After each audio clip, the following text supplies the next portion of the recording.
up, cucks? It's your boy the Hater, and I wanted to do a video about LA Knight. Yeah! Now, it's been several years since LA Knight has debuted on the main roster, and all this time, he really hasn't done anything, except for the most important thing, which is get over. Now, one of the general conventions of LA Knight as a character and as a wrestler has been that he is destined, quote unquote, to win the United States title. They recently teased this once again with him having a little showdown with Logan Paul. Now, he's been trying to win this title for like fucking 2 years, right? Since he got over in that weird Money in the Bank ladder match that he didn't win either, where he was like, I'm going to be the United States champion like the week before, and the week after that, he was going after the United States title. Now, for a lot of people who honestly haven't watched wrestling for a long time, they think this is like a huge deal, right? They still operate under the premise that the mid-card titles have any kind of value in WWE.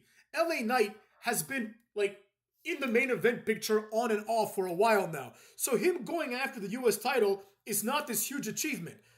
To provide some context, right?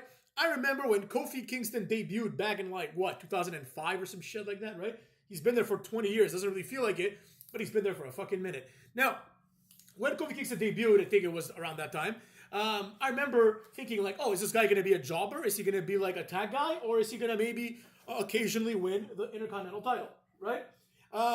Or the US title, whatever, the mid-card. Is he going to be a mid-carder? I knew he wasn't going to be a main eventer, obviously, but because he's too small. But nevertheless, I was like, oh, I hope this guy, because I like Kofi Kingston, right? I'm like, I hope he wins the mid-card title. And sure as shit, like a few weeks after his main roster debut, he was having some meaningless feuds. Then eventually, one random-ass episode of Raw, they're like, this week it's going to be Kofi Kingston versus, Shelton Benjamin or Carlito or whoever was the Intercontinental Champion at the time. And Kofi Kingston beat him. And he became the Intercontinental Champion. And I remember thinking, wow, that's so great. Like, I'm sure the guy that plays Kofi Kingston, I'm sure that when he was a kid, he was probably hoping to one day be Intercontinental Champion. Obviously he hopes to be WWE Champion, but I'm sure that was one of his first steps. He's like, oh, I hope I can become an Intercontinental Champion, right? But then he won the title like another 1,900 times. And the fact that he won it in this throwaway episode of Raw with zero fanfare, right? It was just an episode of Raw where there's a new Intercontinental Champion. This is how it used to be, right? The mid-card titles were not held by people who have 2-year-long title reigns, right? Because they would defend it nearly every week. So champions got stale pretty fast, and they would kind of hot potato the title around, right? Now, they want me to believe that LA Knight winning the US title is some sort of career achievement.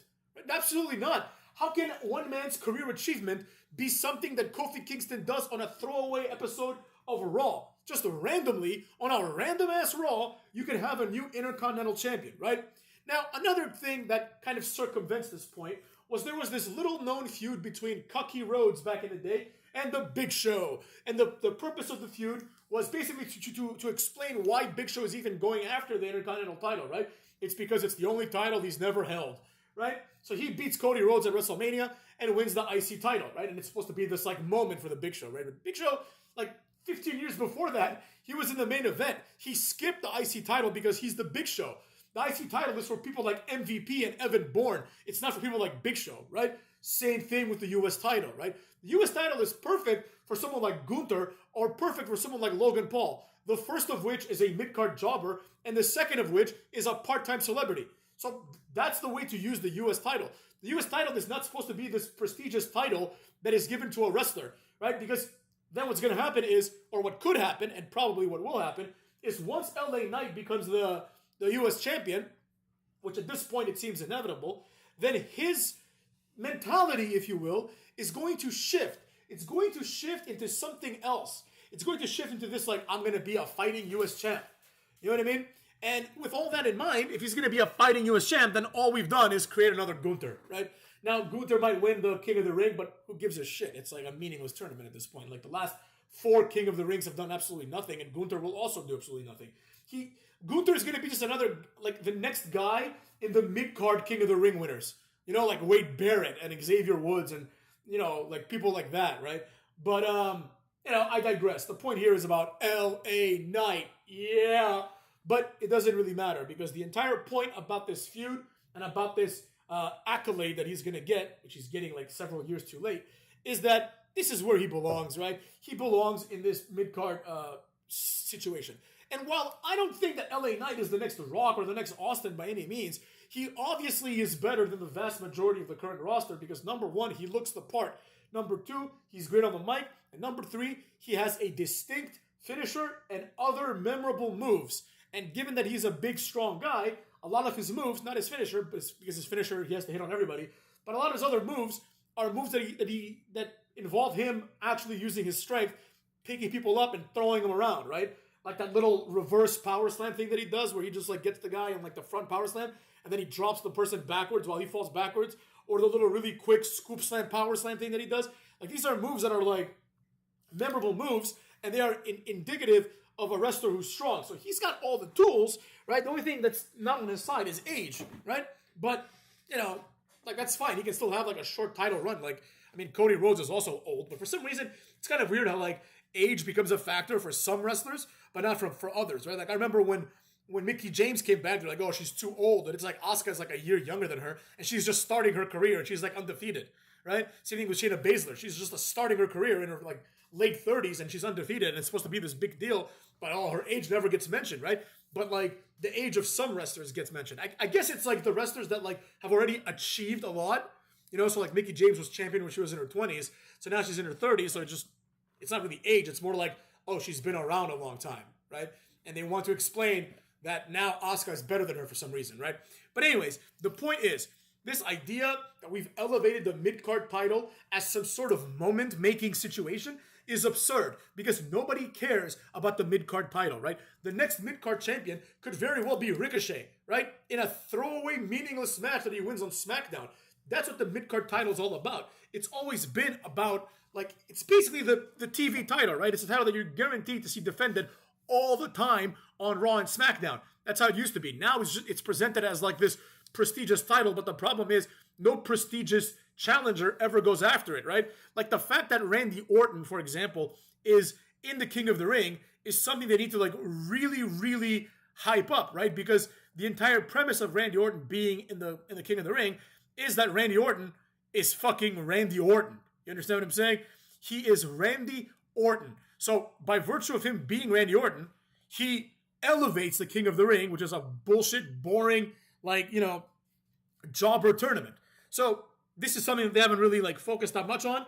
I don't know, maybe like Gunther beats him. I don't even know who's left on the SmackDown side of the bracket, because that's another video for another time at how shitty this event is going to be and how bad the event like has been booked, considering as how well it could have been booked, right? So yeah, it's going to be Randy Orton because it's Randy Orton versus Tama Tonga. And in the end, Gunther's going to beat Randy Orton, maybe clean, or maybe like the Bloodline screws Randy Orton. I don't know, and I don't care, to be honest, right? It doesn't matter. I don't see Tama Tonga winning, obviously. And like, it makes no sense to have Gunther versus Tama Tonga. They're both heels, right? Unless you want to turn Gunther face, which would be quite the shock. And it would be pretty cool, actually. Like, imagine if like that's what happens. It's Tama Tonga and Gunther gets screwed. So now Gunther becomes like the enemy of fucking, what's it called? But it doesn't make any sense because they just turned on Giovanni Vinci. So, you know, that's not going to happen. But the King of the Ring is another jobber tournament. That's why Tama Tonga is all the way at the top. And the truth of the matter is basically going to be that it's not going to make any difference. There's a clear mid card and there's a clear main event. And in the main event, there's no main eventers. We're just literally throwing one other year away, right, to wait for Roman Reigns to come back to continue the storyline as well as The Rock. So nothing for LA Knight, but just because he cannot be in the main event now doesn't mean that he needs to be disrespected with the U.S. title, right? He can have good feuds without a title. Like, have him wrestle Randy Orton. Have him wrestle Solo Sikoa. Like, I can't believe now Solo Sikoa is like one of the bigger guys, like one of the bigger names in terms of how he's being pushed. But nevertheless, you can have him do that. You don't need to humiliate him and give him the U.S. title, which is now just like basically a burden, right? You get the Intercontinental title and you have to wrestle like fucking Chad Gable and Bronson Reed, who are like complete jobbers, you know, who last year were, you know, part of the Andre the Giant Memorial Battle Royal. You know what I mean? They're not people that even get a match at WrestleMania. Like, think about that for a second, right? Think about what's happening. Like, Sami Zayn, one of the main matches at the pay-per-view is going to be like Sami Zayn versus two guys that weren't good enough to be at WrestleMania, right? The other one is going to be Orton versus Gunther, right? And then everything else is going to be like other people that weren't at WrestleMania, it turns out, right? Like Lyra Valkyria is now like, in the finals. Turns out she was better than Io Sky all along. So who knows? So it's going to be her versus like probably Bianca Belair or Nia Jax. I hope it's Nia Jax. Queen Nia just makes sense to me. But either way, it's probably going to be Nia Jax. And once again, these are people that just weren't on WrestleMania. So who gives a flying fuck? Now, that being said, LA Knight deserves a bit better, but it seems like this is where they're going. So what can we do about that? Absolutely nothing. Fuckers.